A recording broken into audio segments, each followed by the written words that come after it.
All right, here with Scott Stewart. Scott has been here almost as long as my life has been. Oh, wow. It's a long time, Scott. Yeah, But since I started in kindergarten. yeah. Hey, you never know. You never know.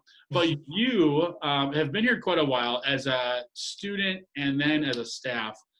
We won't say exactly when that is, but kind of just explain what you do here on campus and then do your journey from a student to a staff, because it's a pretty unique one.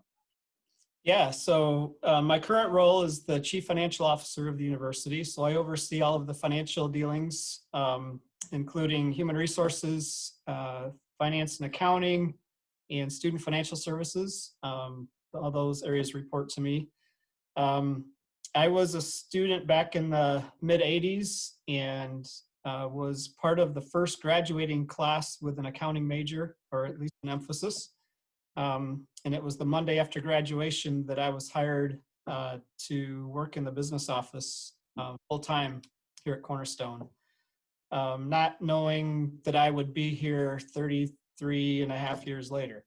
Like I said, 33 and a half. I'm just over 38. Actually, I'm almost 39. So yes, All you right. have almost been here my entire life. Yep. So you were born in what, 82? Two. Yeah. All right. I started in the fall of 83 as a student. There you go. Like I said, I wasn't lying when I said you were here my whole life. Yep. So you've been here for that long. What has been one of the biggest changes that you've seen in our campus, good or bad? What's been one of the best changes you've seen on our campus in those 33 years? Yeah, I think one of the biggest changes outside of the physical assets, because we've had a lot of new buildings, athletic fields, major assets constructed over the course of that time. But I think it's just the general atmosphere of the campus. When I was a student, we were pretty legalistic. We had a lot of rules to follow, dress codes. Couldn't walk on the grass without potentially getting a fine. And now, as we have developed more of a biblically discerning student development, program, I think it's just made the whole atmosphere that much more enjoyable, more spiritually contagious, and more Christ-focused. That's awesome. It's good. Mm-hmm. One of the coolest things about your office, every time I walk in, you've got all these pictures and statues or little figures of eagles. What developed that passion for eagles in your life? Is it because of Cornerstone being the Golden Eagles? But when you were here, we weren't the Golden Eagles. So a little bit different. What developed that passion? Yep. So it started back when I was in high school. I went to a small Christian school in Indiana, and our mascot was the Eagles. So it kind of started back then. But throughout my college life and early adulthood, one of my favorite life verses was Isaiah 40:31. They that wait upon the Lord shall renew their strength. They will mount up with wings like eagles. They will walk and not faint. They will run, not be weary. I think I got that backwards, but All right. the general theme. As I've, grown in my spiritual life, there's been a lot of waiting on the Lord and trusting in Him to guide me and to lead me along, different avenues. So For sure. That's the biggest thing more recently. And I just like the bird. It is so majestic and graceful. Just reminds me of what heaven might be like someday. That's awesome. Allison came home today from an errand she was running, and she ran in and she's like, "Did you guys just see the eagle?" And I was like, "Really?" Like in our neighborhood, it was bald eagle right in our neighborhood. She said she had seen it on a trail on where we live, and she thinks it's the same one. So you couldn't tell in the picture she took, but it looked. I'd say, yep, I give it to you. That's an eagle.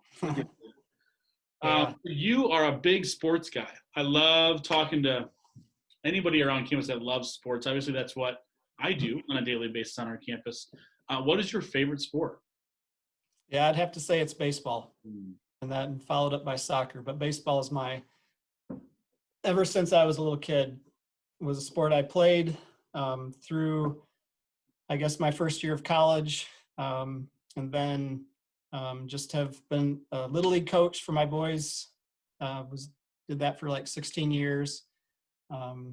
And I love watching the Detroit Tigers, especially when they're good, which isn't very often.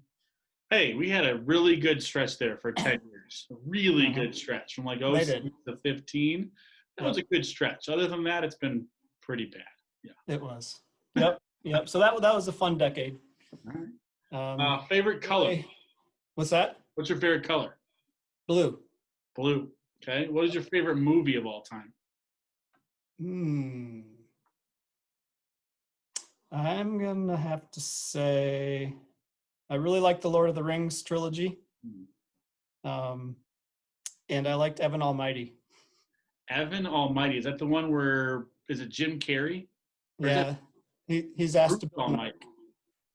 I'm thinking Bruce Almighty, right? Am I thinking that right? No, there's an Evan Almighty where he was called by God to build an ark.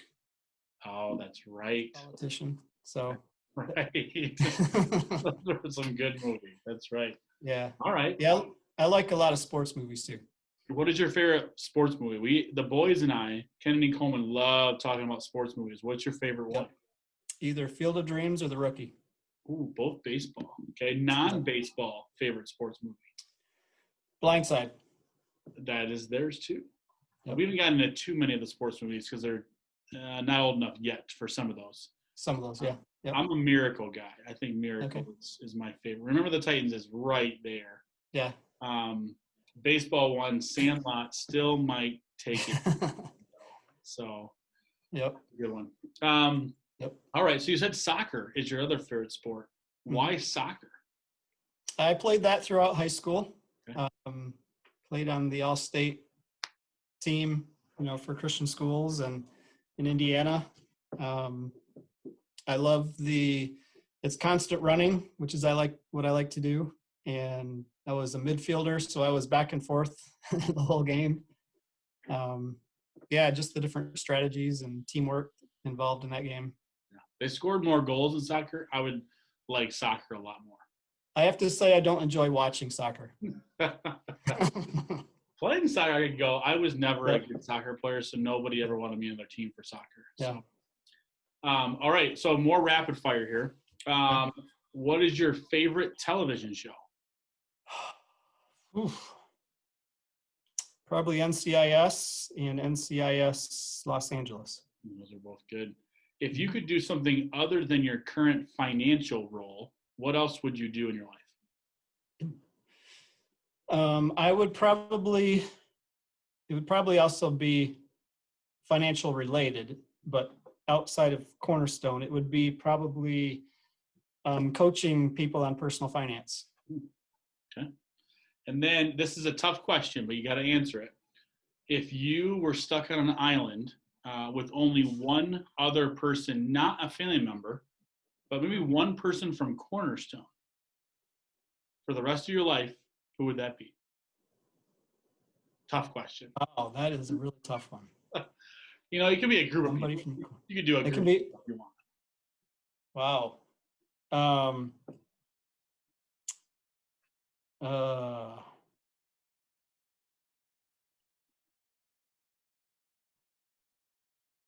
Thinking hard.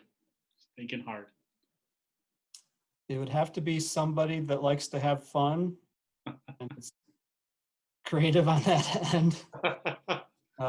Probably maybe Aaron Segraves. Oh boy, there we go.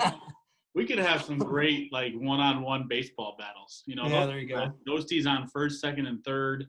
Yep. That'd be a lot of fun, I think. Yeah, wiffle ball games or whatever. That would be fun.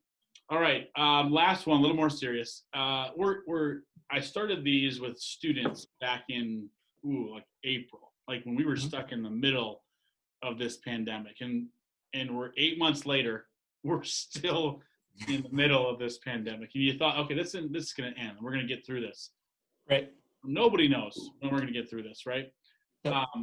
What message would you like to send just to our campus, our students, our faculty, staff, and maybe just our alumni that are watching this?